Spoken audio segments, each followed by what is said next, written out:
बच्चों, let's read the question. The question says, if the side of a rhombus is 10 centimeter and one of its diagonal is 16 centimeter, then its area is.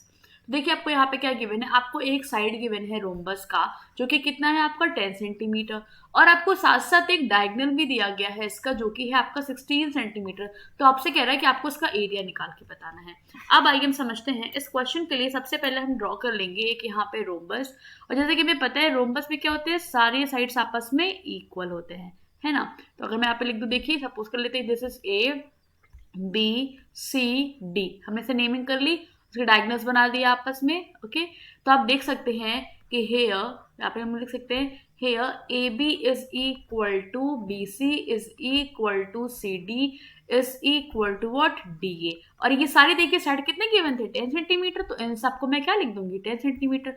आप 14 से figure में लिख सकते हो, this will B 10, this will B 10, this will B 10, है ना। और साथ साथ आपसे कह रहा है कोई एक डायगोनल आपको दिया 16 सेंटीमीटर, तो I will write here AC and BD both are diagonals, है ना। तो जब ये दोनों के दोनों आपके डायगोनल्स होंगे, और यहाँ पे गिवन क्या है, सपोज कर लेते हैं कि आपको यहाँ पे AC गिवन है, AC आपको कितना दिया है 16 सेंटीमीटर मान लेते हैं गिवन है आपको, और आपसे कह रहा है आपको एरिया फाइंड आउट करना है। अब आइए समझते हैं, देखिए जो डायगोनल होते हैं इसके रोम्बस के वो आपस में बाइसेक्ट करते हैं।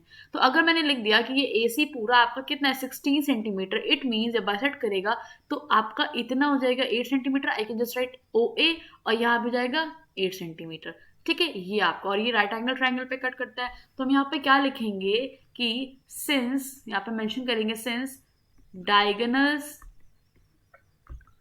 बाइसेक्ट ईच अदर, ठीक है, क्योंकि डायगोनल्स आपके बाइसेक्ट ईच अदर कर रहे हैं किस पे, एट O, सो हम कह सकते हैं कि AO will be equal to OC will be equal to 8 centimetre, ठीक है, ये हमने मेंशन कर दिया। अब समझिएगा, अब हम कोई एक ट्रायंगल उठा लेते हैं। मान लीजिए मैंने लिख दिया कि इन ट्रायंगल AOB, है ना, यहाँ पे अगर मैं अप्लाई करूं बाय पाइथागोरस थ्योरम, तो देखिए हम यहाँ पे ये बात कह सकते हैं कि जो आपका ए बी का स्क्वायर होगा, मतलब जो हाइपोटेन्यूज होगा, तो मैं लिख सकती हूँ यहाँ पे कि जो ए बी का स्क्वायर होगा this will be equal to AO का स्क्वायर प्लस OB का स्क्वायर, है ना। अब इसके थ्रू मैं यहाँ पे OB को फाइंड आउट कर सकती हूँ।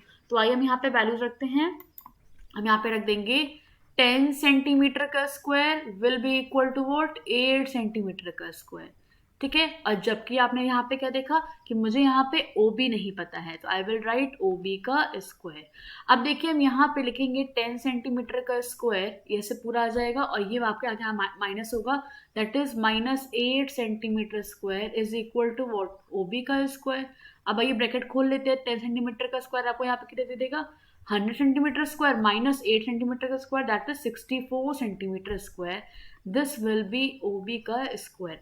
अब देखिए दोनों को जब हम यहाँ पे ऑपरेट करेंगे तो हमें वैल्यू कितनी मिल जाएगी, यहाँ को मिलेगा 36 centimetre square, and this will be equal to what OB का स्क्वायर। तो इस हिसाब से आपको OB कितना मिल जाएगा, यहाँ पे लग जाएगा आपका अंडर रूट पूरे में, है ना।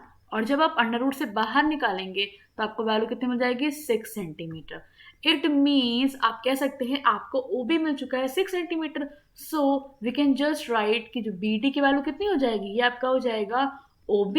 और देखिए यहाँ पे देख लेंगे OB में क्या प्लस कर देंगे OD, है ना, तभी तो हमें मिलेगा यहाँ पे। तो OB में जब हम OD को प्लस कर देंगे तो हमें मिल जाएगा BD। और देखिए जो बाइसेक्ट करता है डायगोनल आपस में इक्वल होते हैं, so I can just write कि अगर OB आपका 6 सेंटीमीटर आया, so OD is equal to OB is equal to 6 centimetre, ठीक है, दोनों आपस में इक्वल होंगे। तो अगर मैं अब यहाँ पे वैल्यू रखूँ 6 सेंटीमीटर प्लस 6 सेंटीमीटर, तो मुझे कितना मिल जाएगी वैल्यू 12 सेंटीमीटर। ये मुझे किसकी वैल्यू मिल गई है BD की। अब समझिएगा मुझे दोनों डायगोनल्स यहाँ पे पता चल चुके। देखिए पहला डायगोनल आपका क्वेश्चन में दिया था दैट इज 16 सेंटीमीटर, दूसरा हमने फाइंड आउट करा है अभी जस्ट यहाँ पे जो कि कितना है 12। सो आई विल राइट कि now area of rhombus is equal to what half into diagonal 1 मतलब into AC into BD, यही आपका एरिया का फॉर्मूला होता है। अब हम यहाँ क्या रखेंगे, देखिए AC आपने क्वेश्चन में दिया था that is what 16 centimetre square, और सॉरी 16 सेंटीमीटर, और यहाँ पे जो आपने बी डी अभी जस्ट निकाला है वो आपका कितना है, वो आपका आ चुका है 12 सेंटीमीटर। ठीक है, आप देख सकते हैं यहाँ पे 12 सेंटीमीटर आपको ऑब्टेन हुआ है।